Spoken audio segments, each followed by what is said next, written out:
तुम प्रधानमंत्री के सामने झुकोगे क्योंकि उनसे कुछ मिलने की आशा है। तुम किसी संत के सामने झुकोगे क्योंकि उससे भी कुछ मिलने की आशा है। मगर मिलने की आशा से झुक रहे हो, तुम अपने लोभ के ही सामने झुक रहे हो। शक्तिशाली के सामने झुक जाते हो क्योंकि उसके पास जगत की सत्ता है, और संत के सामने झुक जाते हो क्योंकि लगता है इसके पास परमात्मा की सत्ता है, परमात्मा की शक्ति है। लेकिन तुम झुक किस लिए रहे हो? तुम्हारा कोई हेतु है? तुम कुछ मांगने के लिए झुक रहे हो? अगर तुम कुछ मांगने के लिए झुक रहे हो तो तुम्हारे झुकाव में लोभ है। फिर तुम कहां झुकते हो? परमात्मा के सामने भी झुको तो कोई फर्क नहीं पड़ता। इसलिए मैं निरंतर कहता हूं कि जिनकी प्रार्थना में मांग है, उनकी प्रार्थना जन्म के पहले ही मर गई। परमात्मा से मांगना ही मत, वो परमात्मा का अपमान है। तुम्हारी प्रार्थना भी खराब हो गई और तुमने परमात्मा का भी अपमान किया और उल्टा पाप लगा। इससे तो न प्रार्थना करते तो बेहतर था।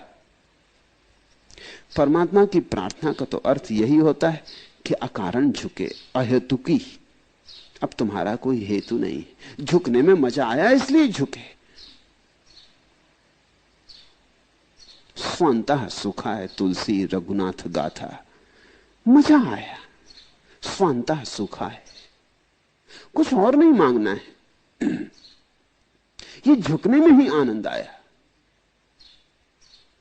अकारण, कोई लक्ष्य नहीं, कोई उद्देश्य नहीं। उद्देश्य आया कि गंदगी आई, उद्देश्य आया कि संसार आया, हेतु अर्थात संसार। मैंने सुना है कि मुल्ला नसरुद्दीन कविता पाठ कर रहे थे, धीरे धीरे श्रोता खिसक गए एक एक करके,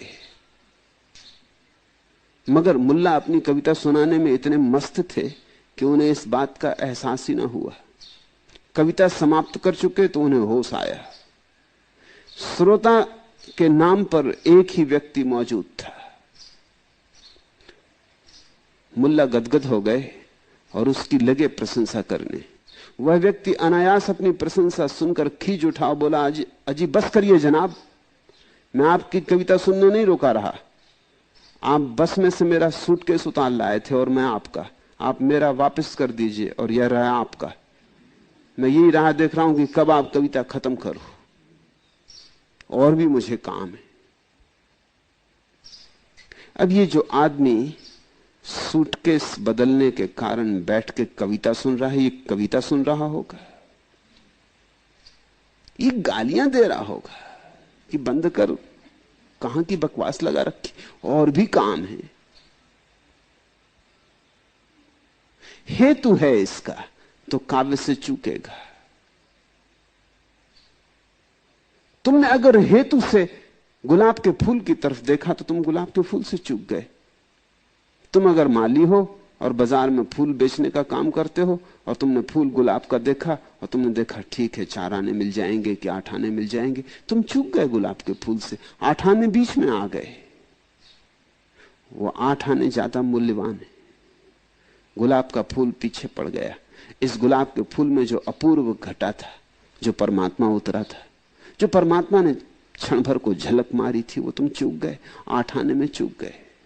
गुलाब का फूल देखना हो तो बिना किसी हेतु के देखना, न बेचना है न तोड़ना है, इतना भी नहीं कि परमात्मा के चरणों में चढ़ाना, तब भी चूक जाओगे। तब भी तुम इस गुलाब के फूल को देखने से चूके, तब भी तुम इस परमात्मा को देखने से चूके। जहां हेतु आया वहां भूल हुई। जीवन में कुछ हिस्से रखो जो हेतु से मुक्त हो। वे ही क्षण प्रार्थना के, वे ही क्षण ध्यान के, वे ही क्षण परमात्मा के, सुमरन के, सुरति के। घड़ी आधा घड़ी को तो हेतु छोड़ो। बाजार बाजार बाजार, पाना पाना पाना, और हर चीज के पीछे हिसाब। नमस्कार भी लोग करते हैं तो हिसाब से करते हैं, सिर भी उतना ही झुकाते हैं जितना मतलब होता है। उस आदमी के सामने झुकाते हैं जिससे मतलब होता है। जब मतलब निकल गया फिर कोई सिर नहीं झुकाता, फिर आदमी से कन्नी काट जाते, फिर आंख बचा के निकल जाते कि अब कोई नमस्कार न करना पड़े फिर इन सज्जन से, बात ही खत्म हो गई। तुमने भी देखा होगा, अपने ही भीतर देखा होगा, नमस्कार भी मतलब से।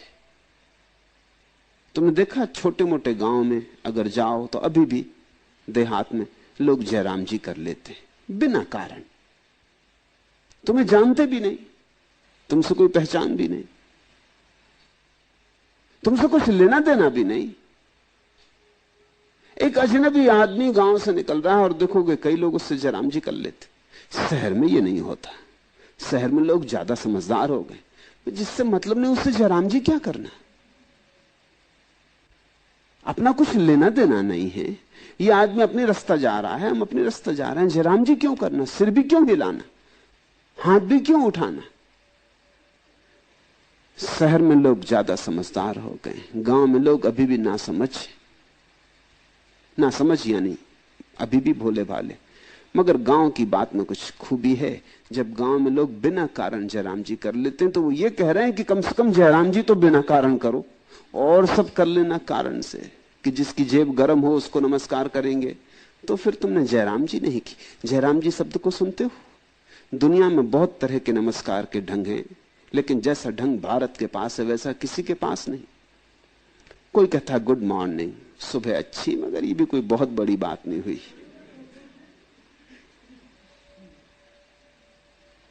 ये कोई बहुत बड़ी बात नहीं हुई, लेकिन ये अनूठा है भारत का हिसाब। राम की जय,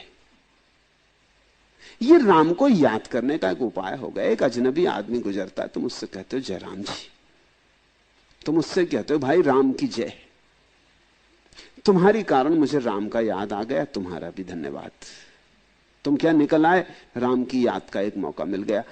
एक अकारण बात को राम की स्मृति का आधार बना लिया। जब तुम जयराम जी कहते हो किसी को, तो तुम ये कहते हो कि तुम्हारे भीतर बैठे राम को नमस्कार करता हूं।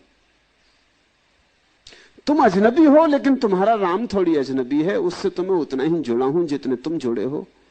ये तुम्हारा चेहरा मोहरा न पहचाना हुआ हो, तुम्हारा नाम पता ठिकाना मुझे मालूम नहीं है, तुम कौन हो क्या नहीं हो कुछ लेना देना भी नहीं। लेकिन एक बात पक्की है कि तुम कोई भी हो, राम तो हो ही। स्त्री हो कि पुरुष हो कि हिंदू हो कि मुसलमान हो कि काले हो कि गोरे हो कि अच्छे हो कि बुरे हो, चोर हो सज्जन हो साधु हो, कौन हो इससे कुछ मतलब नहीं। ये सब गौण बात है, ये सब तो नाटक के हिस्से। मगर एक बात पक्की है कि तुम राम हो। अभी चाहे तुम चोर बन गए हो और चाहे साधु बन गए हो, और चाहे तुमने बड़ा दान किया हो और चाहे बड़े नुकसान किए हो लोगों के, अभी तुमने कोई भी पार्ट अदा किया हो, हमें तुम्हारे पार्ट से कुछ लेना देना नहीं। पर्दे के पीछे तुम राम हो, हम उसकी याद करते और तुम्हें भी उसकी याद दिलाते, और ये याद काफी है, स्वांता सुखा है। शहर का आदमी गांव जाता है तो थोड़ा सा परेशानी अनुभव करता है कि अरे गहरे नत्थु खैरों को जयराम जी करना पड़ती, क्या मतलब, किस लिए। उसका सब काम हिसाब का हो गया है। पूछा है तुमने कि हेतु के साथ प्रधानमंत्री के चरण छूने में और हेतु के साथ संत के चरण छूने में क्या कुछ भी फर्क नहीं? जरा भी फर्क नहीं। साधारणता तुम्हें फर्क दिखाई पड़ता, तुम कहते हो संत के चरण तो हम पारलौकिक संपदा के लिए छूते, प्रधानमंत्री के चरण तो छूते हैं कि चलो लड़के की नौकरी लगा देना, कि जरा बढ़ोतरी करवा देना, कि अब रिटायरमेंट की उम्र आ रही 5-1 साल और सरका देना आगे। ये कुछ मतलब है इस संसार की कोई संपदा। लेकिन संत के चरण तो हम परलोक की संपदा के लिए छूते हैं, तो फर्क होना चाहिए ऐसा तुम्हारा तर्क कहता है, लेकिन जरा भी फर्क नहीं। संपदा तो संपदा, इस संसार की कि उस संसार की। संपदा से लगाओ तो लगाओ, चाहे यहां की या वहां की कोई फर्क नहीं पड़ता। चाहे तो फांसी का फंदा। संत के चरण अहोभाव से छूना, हेतु से नहीं। संत के चरण उसी भाव से छूना कि धन्य भाग मेरे कि किसी ऐसे व्यक्ति को देखना मिलना हो गया, किसी ऐसे व्यक्ति से 2 क्षण को आंखें चार हो गई, जिसके भीतर परमात्मा परिपूर्ण रूप से प्रकट हुआ है। कम से कम मुझसे ज्यादा प्रकट हुआ है। मेरा ही भविष्य, मैं जो कल हो सकता हूं, मुझे आज इस संत में दिखाई पड़ गया। बस इतना काफी है धन्यवाद के लिए चरण छूना, कृतज्ञता के भाव से चरण छूना। भविष्य की कोई आकांक्षा ना हो, यह वर्तमान का क्षण ही परम सुंदर है। आशीर्वाद भी मत मांगना, मांगा कि चूके। अगर नहीं मांगा तो आशीर्वाद मिलता है, तुम थोड़े हैरान होगे। तुमने अगर आशीर्वाद मांगा और कहा संत से कि मेरे सिर पर हाथ रख के आशीर्वाद देने, किस बात के लिए आशीर्वाद मांगते? संत की मौजूदगी काफी आशीर्वाद नहीं है? और क्या आशीर्वाद मांगते हो? फिर आशीर्वाद में वासना आ गई पीछे से सरक के, कि उम्र लंबी हो जाए, कि बीमारी छूट जाए, कि लड़के की शादी हो जाए, कि मकान बन जाए, कि स्वर्ग में जगह मिल जाए, कि नरक में जाना पड़े। आशीर्वाद दे दो, आगे का हिसाब करने लगे। ये वर्तमान के क्षण से चूक गए। ये जो परम क्षण था, इस क्षण में जो डुबकी लग सकती थी, इस शांत मनुष्य के साथ थोड़ी देर एक होने का जो मौका मिला था, वंचित हो गए। तुम आगे भाग निकले, तुमने कहा आशीर्वाद दो। तुम भविष्य को ले आए, भविष्य को लाए कि वर्तमान से चूके। संत की मौजूदगी आशीर्वाद है, मांगना नहीं पड़ता। जो मांगता है वो चूक जाता है, जो नहीं मांगता उसे मिलता है। मिलता ही है। संत के पास बैठे कि मिल ही गया। फूल के पास से गुजरोगे तो नासापुटों में गंध भरी जाएगी, और रोशनी के पास से गुजरोगे तो आंखों में किरणें चमकेंगी।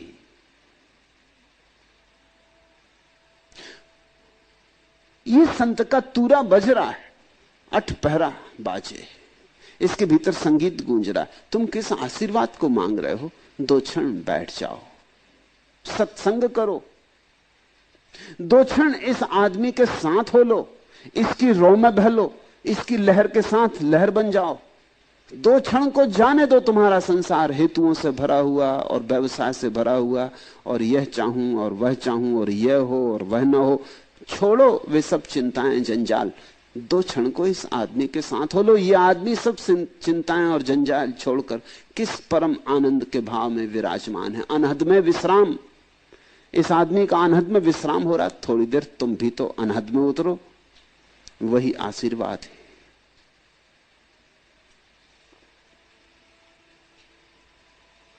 मौन प्रार्थनाएं जल्दी पहुंचती हैं ईश्वर तक, क्योंकि मुक्त होती हैं वे शब्दों के बोझ से। हेतु की तो बात ही छोड़ दो, हेतु तो बड़ा भारी पत्थर बांध दिया तुमने छाती पर। अब ये पक्षी उड़ न पाएगा प्रार्थना का। शब्द तक भारी हो जाते। असली प्रार्थनाएं तो हेतु से मुक्त ही नहीं होती, शब्दों से भी मुक्त होती। वासना से तो मुक्त होती ही है, वचन से भी मुक्त होती, वाणी से भी मुक्त होती। संत के पास बैठो, आंसू आ जाएं तुम्हारी आंख में, समझ में आता है। कि गदगद होकर डोलने लगो, समझ में आता है। नाचने लगो, समझ में आता है। मगर क्या बोलने को है, क्या कहने को है? सुनने को भला हो, कहने को तो कुछ भी नहीं। इसलिए जो वास्तविक प्रार्थनाएं हैं वे परमात्मा को सुनती हैं, परमात्मा से बोलती नहीं। मंदिर में कभी गए, मस्जिद में कभी गए, बैठ गए, परमात्मा को मौका दो बोलने का। वहां भी तुम अपनी बकवास लगाए हुए, वहां भी तुमने खोल लिए अपने खाते बही, वहां भी तुम अपने हेतु और संसार को ले आए। वहां तो कम से कम चुप हो जाओ, गहन निस्तब्ध सुनो। परमात्मा अगर बोले तो सुनो, अगर परमात्मा चुप रहे तो उसकी चुप्पी को सुनो। और जो परमात्मा के साथ करते हो वही संत के साथ करो। क्योंकि संत और क्या है? संत तो मिट गया, अपनी तरफ से तो समाप्त हो गया है, अपनी तरफ से तो नहीं बचा है। यही तो संत का अर्थ है। संत का अर्थ होता है जो स्वयं तो मिट गया और अब सत्य ही बचा। सत्य ही बचा, वही संत। ये संत शब्द बड़ा प्यारा है। असत से निर्मित हुआ है, जो अपने तो अंत पर आ गया, जिसने अपने को तो समाप्त कर डाला, जिसका मैं भाव तो गया और अब केवल सत भाव, सत्ता मात्र बची। संत तो जीता जागता मंदिर है, चलता फिरता परमात्मा है। शायद तुम वृक्षों में न देख पाओ, अभी तुम्हारी आंखें इतनी योग्य नहीं। फूलों में न देख पाओ क्योंकि तुम्हारी आंखें अभी इतनी योग्य नहीं। चांद तारों में न देख पाओ, नदी पहाड़ों में न देख पाओ क्योंकि वो भाषा तुमने सीखी नहीं। इसलिए पहले तुम किसी आदमी में देखो, क्योंकि आदमी की भाषा तुम्हारे करीब है। किसी आदमी में पहले संतत्व को देखो, वहां से सीखो। धीरे धीरे भाषा आ जाएगी तो फिर तो तुम्हें सब तरफ दिखाई पड़ने लगेगा। जिस दिन तुम्हें ठीक से दिखाई पड़ेगा उस दिन असंतत्व तो मिट ही जाता है जगत से। फिर तो जो भी है परमात्मा है, जो भी है सभी संतत्व में विराजमान है। उन्हें भी पता ना हो तो भी कुछ फर्क नहीं पड़ता। तभी तो कोई कह पाता हर किसी से जय राम जी, राम की जय हो।